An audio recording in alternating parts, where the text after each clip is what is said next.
savais ce que je voulais faire, je ne savais pas le nom qu'il fallait mettre dessus. Mais avant, comme c'est connu de la plupart des gens en Guinée, je disais ouais, je veux être ingénieur. Je me rappelle notamment des cours d'anglais où je disais ouais, I want to be an engineer, I want to be an engineer. Je me suis rendu compte que ce que je voulais faire finalement, c'est vraiment l'architecture. Et quand tu es arrivé, au fait, on sait que naturellement, on parle toujours des difficultés liées au climat, liées à l'intégration, bon, la question de la société, parfois même la langue, parce que tu peux parler français. Ouais, c'est vrai. Parfois, tu es trouvé en situation où tu parles, mais les autres ne te comprennent pas. Et par ton niveau, c'était comment, en fait, tes sentiments? Est-ce que tu te sentais compris? Tu as connu des moments d'isolement parce que tu te sentais pas compris et tout. C'est quoi vraiment les premières difficultés auxquelles tu as été confronté? Que je me suis rendu compte que, au fait, on parlait français, on respectait pas un peu la langue des gens. J'ai envie de te couper quand même parce que quand tu dis par exemple qu'on est resté, tu parles fidèlement la langue, est-ce que tu n'es pas en train peut-être de cautionner?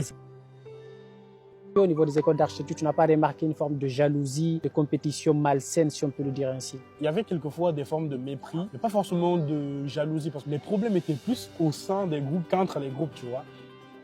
Mais la question d'intégration s'intègre seulement dans un milieu où il y a des gens qui te ressemblent. Quand tu dis se ressemble, c'est quoi?